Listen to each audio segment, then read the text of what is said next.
بسم اللہ الرحمن الرحیم۔ السلام علیکم ناظرین، ہارڈ لائن وِد شامرات میں خوش آمدید۔ آپ دیکھ رہے ہیں سندھ واچ۔ سپریم کورٹ میں مسلسل سندھ ہائی کورٹ کے چیف جسٹس احمد علی شیخ کو نظر انداز کیا جا رہا ہے۔ ان کی جگہ ایک جونیئر جج کو مقرر کیا گیا۔ اب کچھ ماہ سے ایک اور کوشش کی جا رہی ہے کہ لاہور ہائی کورٹ سے بھی ایک جونیئر جج جسٹس عائشہ ملک کو سپریم کورٹ بھیجا جائے۔ مطلب میرٹ کو نظر انداز کر کے سپریم کورٹ میں بھی اقربا پروری کو تقویت دی جا رہی ہے۔ اب یہ محض قانونی معاملہ نہیں رہا، اب یہ بار ایسوسی ایشن سے لے کر سماج تک ہر جگہ زیر بحث ہے۔ سوال یہ ہے کہ ہم کون سی روایت قائم کرنا چاہ رہے ہیں۔ معمول کی تعیناتی تو ہم سے ہوتی نہیں اور ہمارے لیے مسئلہ فیصہ گورس بن جاتی ہے۔ اس اثناء میں ہم نئی روایت قائم کرنے کے پیچھے کیوں پڑ گئے؟ جناب چیف جسٹس گلزار احمد، جن کی ریٹائرمنٹ قریب آ چکی ہے، غالباً وہ 1 فروری کو ریٹائر ہوں گے۔ اس وقت جناب چیف جسٹس گلزار احمد ایک بار پھر جسٹس عائشہ ملک کا نام سپریم کورٹ کے جج کے طور پر تجویز کیا ہے، اور سپریم کورٹ بار، تمام ہائی کورٹ بارز، اسلام آباد بار کونسل اور تمام صوبائی بار کونسلز کے ساتھ پاکستان بار کونسل بھی اس فیصلے کے خلاف آج 6 جنوری کو ہڑتال پر ہے۔ اس معاملے کو سمجھنے کے لیے ضروری ہے کہ دونوں اطراف کے دلائل کو پرکھا جائے، لیکن دلائل کو پرکھنے سے پہلے زمینی اور قانونی حقائق کو جاننا بھی بہت ضروری ہے۔ ان حقائق کا ایک خلاصہ میں آپ کے سامنے رکھ دیتا ہوں۔ الجہاد ٹرسٹ کیس میں یہ اصول طے ہو چکا کہ ہائی کورٹ سے کسی بھی جج کو سپریم کورٹ میں سینئرٹی اور اہلیت کی بنیاد پر تعینات کیا جائے گا۔ اس تعیناتی میں کسی کے پاس کوئی ثوابدیدی اختیارات نہیں ہوں گے۔ جسٹس عائشہ ملک سینئرٹی کے اعتبار سے اس وقت ہائی کورٹ لاہور میں 4تھے نمبر پر ہیں۔ ان سے سینئر 3 جج موجود ہیں، لیکن پھر بھی چیف جسٹس اس بات پر بضد ہیں کہ جسٹس عائشہ کو ہی سپریم کورٹ لایا جائے۔ 4تھے نمبر پر جسٹس عائشہ ملک اکیلی نہیں ہے، ان کے علاوہ 24 جج ایسے ہیں جو بطور جج ہائی کورٹ کے 5 سال کا تجربہ رکھتے ہیں۔ قابلیت اور سینئرٹی کے لحاظ سے جسٹس عائشہ ملک کے برابر ہیں۔ جسٹس عائشہ ملک صاحبہ کا نام پہلے بھی سپریم کورٹ کے لیے تجویز کیا گیا، لیکن جوڈیشل کمیشن میں ان کے حق میں فیصلہ نہ ہو سکا۔ اب جب جناب چیف جسٹس کی ریٹائرمنٹ قریب آ پہنچی ہے، انہوں نے جسٹس عائشہ ملک کا نام ایک بار پھر تجویز کیا ہے، اور پاکستان کی وکلا برادری نے اس فیصلے کے شان نزول پر سوال اٹھائے ہیں۔ ایک بار پھر اس فیصلے کے خلاف وکلا برادری پورے پاکستان میں ہڑتال کا اعلان کر چکی ہے۔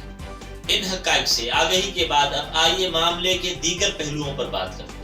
جسٹس عائشہ ملک کی تعیناتی کے حق میں جو دلائل اب تک سامنے آئے ہیں اور اعلیٰ سطح پر آئے ہیں، ان کے مطالعے سے کچھ اہم باتیں ہمارے سامنے آتی ہیں۔ پہلی دلیل تو یہ ہے کہ محض سینئرٹی کافی نہیں ہوتی، اہلیت بھی ضروری ہوتی ہے۔ تو سوال یہ ہے کہ اگر معاملات اہلیت کے ہیں تو جسٹس صاحبہ سے سینئر ترین 3 ججز کی اہلیت کیا ہے؟ ان کے خلاف کیا ریکارڈ میں ایسی کوئی چیز موجود ہے جو ان کی اہلیت کو مشکوک بنا دے؟ اس پر سوال اٹھائے جا سکتے ہیں۔ نیز یہ کہ 5 سال تجربہ رکھنے والے باقی 24 ججز کی اہلیت میں کیا مسئلہ ہے، اور عائشہ ملک ہی کا انتخاب کیوں کیا جا رہا ہے؟ اس سوال کا اگر کہیں سے جواب آ جائے تو معاملہ واضح ہو سکتا ہے اور سلجھ بھی سکتا ہے۔ جسٹس عمر عطا بندیال، جو عنقریب پاکستان کے چیف جسٹس بننے والے ہیں، ان کا موقف اخبارات میں رپورٹ ہو چکا ہے کہ جسٹس عائشہ ملک آزاد منچ جج ہیں، اس لیے بار ایسوسی ایشن ان کے مخالف رہی ہیں۔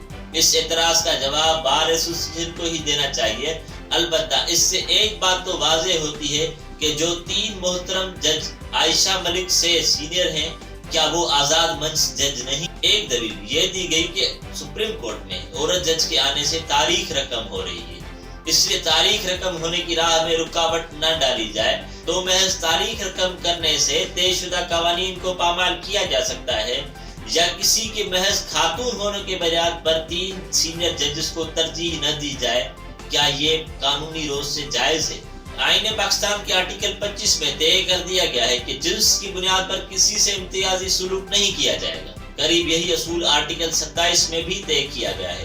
تو کیا اب 3 ججز کو صرف اس لیے نظر انداز کیا جائے کہ وہ خاتون نہیں ہیں، اس لیے وہ سپریم کورٹ نہیں جا سکتے؟ کوئی خاتون سپریم کورٹ کی جج بنے تو یہ بلا شبہ ایک خوشی کی بات ہے، لیکن قانون اور ضابطے کی بھی کوئی اہمیت ہوتی ہے۔ اب اگر کوئی گنجائش نکالنا مقصود ہے تو اس کی یہی صورت ہو سکتی ہے کہ قانون اور ضابطے کے لحاظ سے اسے پارلیمانی عدالت کے ذریعے تبدیل کر دیا جائے۔ اگر ایسا نہیں ہوتا تو پھر قانون کے مطابق ہی چلنا چاہیے، کیونکہ قانون کی عملداری سے بھی ایک تاریخ رقم ہو رہی ہوتی ہے۔ جوڈیشل کمیشن کے اجلاس میں پچھلی بار جب یہ مسئلہ زیر بحث آیا تو اس کے حق میں جو دلائل دیے جا سکتے تھے دیے گئے، اور ان دلائل کے رد میں جو دلائل دیے جا سکتے تھے وہ بھی دے دیے گئے۔